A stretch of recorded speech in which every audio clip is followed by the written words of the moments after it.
Hello student. चलिए आज कम समय में हम किस तरीके से 5 क्वेश्चन को कर सकते हैं वो मैं आपको समझाता हूँ। चलिए तो क्वेश्चन नंबर 11 देखते हैं और यहाँ पे एज यूजुअल मैंने लिखा हुआ है कि this question number 11 is an easy type question. तो बेसिकली जब इस तरीके के क्वेश्चन आपको पूछे जाते हैं ना तो बहुत इंपॉर्टेंट ये होता है कि आप इन क्वेश्चंस को मिस ना करें। ठीक है, तो चलिए स्टार्ट करते हैं कि अगर इसका डिटर्मिनेंट पूछा है तो क्या करेंगे। Let me give. ठीक है, चलिए। सो अगर इसका डिटर्मिनेंट पूछा तो क्या है, तो डिटर्मिनेंट का बेसिक जिन जो कॉमर्स बैकग्राउंड से है और जिनको नहीं पता कि डिटर्मिनेंट क्या होता है तो उनको मैं बता दूं कि कोई भी ऐसी वैल्यू अगर आपको इस दो लाइन के बीच में दी हुई हो, ठीक है, और मान लीजिए यहाँ पे आपको दिया है कोई भी value like A B C D E F G H और आई, ऐसी कोई वैल्यू दी है तो इसका एक फॉर्मूला होता है। फॉर्मूला क्या होता है कि ये वाला जो पार्ट है ना उसको आप बाहर लिखिए और यहाँ से इनको कैंसिल कर दीजिए। इस ई को आई के साथ मल्टीप्लाई करेंगे तो ई को आई के साथ मल्टीप्लाई करेंगे, माइनस करेंगे एफ को एच के साथ मल्टीप्लाई करके, राइट। सो ये हो जाएगा एक पार्ट। फिर ये जो बी होता है ना वहाँ पे हम लिखते हैं माइनस बी। हम इसको लेते हैं, इसको लेके एक ऐसी एक लाइन खींचते हैं, इमेजिनरी लाइन समझने के लिए। तो हम क्या करेंगे कि जो ये आई है ना, ये इमेजिनरी लाइन खींचने के बाद ये कैंसिल हो गए तो ये आई डी के साथ मल्टीप्लाई हो जाएगा, माइनस जी एफ के साथ मल्टीप्लाई हो गया। ठीक है, तो मैं इसको ऐसे लिख सकता हूँ, बी के बाद D I minus G F. Similarly अब ये क्या है ना, पॉजिटिव नेगेटिव पॉजिटिव, तो अब प्लस सी लेंगे। ठीक है, इस चीज़ का ध्यान रखेंगे। फिर इमेजिनरी लाइन ऐसे खींचेंगे और D H, right, D H minus G E. तो ये डिटर्मिनेंट निकालने का एक सिंपल सा फॉर्मूला होता है, बस इतना जानने की जरूरत है। ठीक है, अब यहाँ पे क्या कर दिया इन लोगों ने, फैक्टोरियल दे दिया, राइट, 1 फैक्टोरियल 2 फैक्टोरियल। तो सबसे पहला स्टेप होता है कि इस फैक्टोरियल को हमें सिंपल नंबर्स में लेके आना है। ठीक है, हमारे जो नेचुरल नंबर्स है वहाँ पे लेके आना है। जब इसको सॉल्व करोगे सिंपल सा होता है। मैं 5 फैक्टोरियल फॉर एग्जांपल बताता हूँ आपको तो आप सब समझ जाओगे। 5 फैक्टोरियल का मतलब होता है 5 multiply by 4 multiply by 3 multiply by 2 और 1 की जरूरत नहीं है तो हम वहाँ पे नहीं करेंगे। फिर अगर हम मैं बात करूँ तो 4 फैक्टोरियल, तो 4 मल्टीप्लाई बाय 3 मल्टीप्लाई बाय 2 ऐसा होता है। तो जब आप इसको कैलकुलेट कर लोगे ना तो ये कुछ आपको वैल्यू मिलेगी इस तरीके से, राइट। वैल्यू मिलेगी आपको 1 2 6 2 6 24। ये थोड़ा सा टाइम लेगा बट इतना नहीं लेगा, और over a period of time आप इन 5 फैक्टोरियल तक की सारी वैल्यू याद भी कर सकते हो। ठीक है, और याद हो भी जाती है कि 5 फैक्टोरियल इज 120, ऐसे याद हो जाती है विद प्रैक्टिस। तो ये आपने वैल्यू कैलकुलेट कर दी। अब ये जो फॉर्मूला मैंने अभी बताया था आप लोगों को, वो फॉर्मूला आपको यहाँ पे लगा देना है। बट आप एक्चुअली अगर डायरेक्ट लगाओगे ना तो थोड़ा सा कैलकुलेशन बढ़ जाएगा।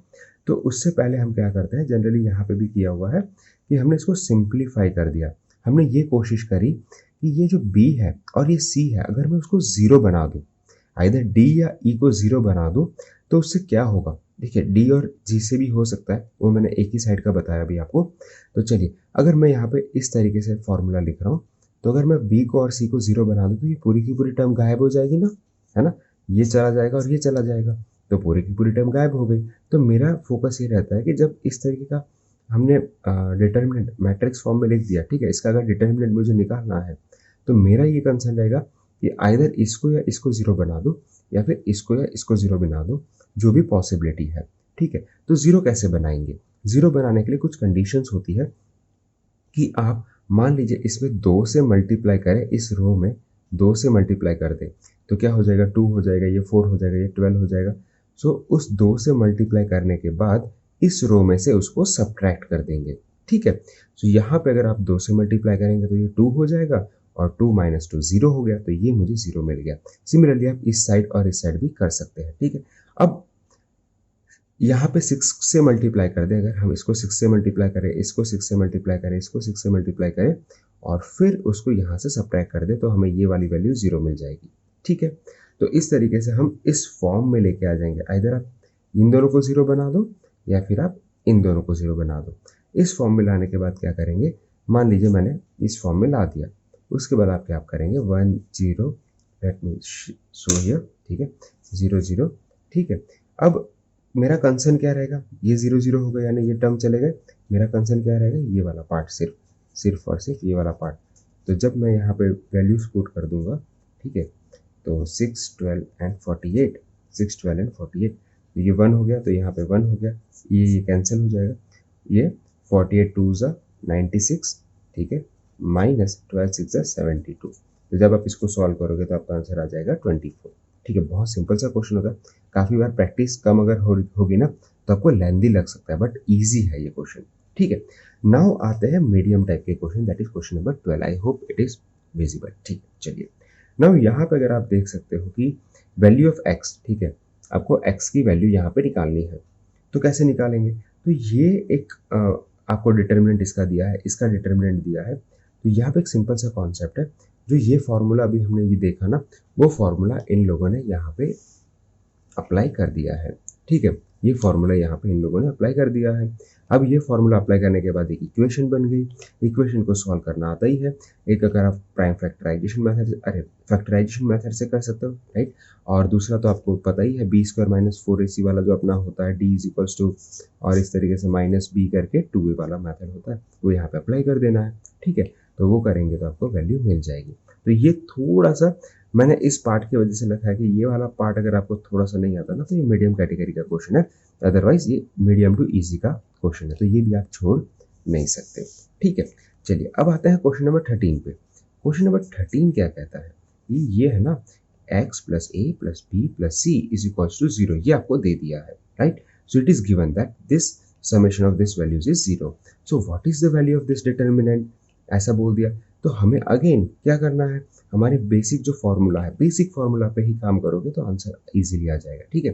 तो बेसिक फॉर्मूला अप्लाई करेंगे, बट उससे भी पहले क्या कर सकते हैं, राइट, बेसिक फॉर्मूला अप्लाई करेंगे थोड़ा सा लेंदी हो जाएगा, बट उससे भी पहले हम क्या कर सकते हैं, अगर हम इस पूरी रो, इस पूरी कॉलम को इसमें ऐड कर दे तो क्या होगा, तो ये वाली वैल्यू आपको मिल जाएगी, ठीक है, वो देख के ही कर देना है, ये स्टेप्स लिखने की जरूरत नहीं है, देख के ही आप कर दोगे तो आपको ये वाली वैल्यू मिल गई।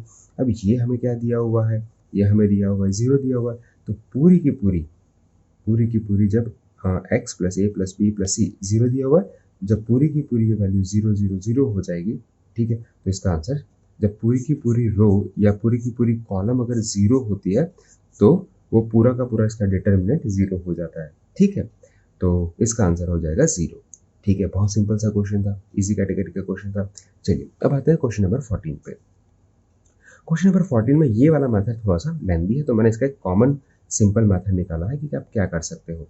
इन लोगों ने बोला है आप हमें बताइए a³ - 2a² क्या होता है, जब a की वैल्यू क्या है, a की वैल्यू ये मैट्रिक्स है, ओके, तो अब क्या कर सकते हैं, जैसे सिंपल हम करते हैं ना, a को कॉमन ले सकते हैं, ठीक है, तो यहाँ पे मैंने a² को कॉमन लिया, तो a² को कॉमन लिया तो एक a बच जाएगा यहाँ पे, और ये हो जाएगा -2, ठीक है।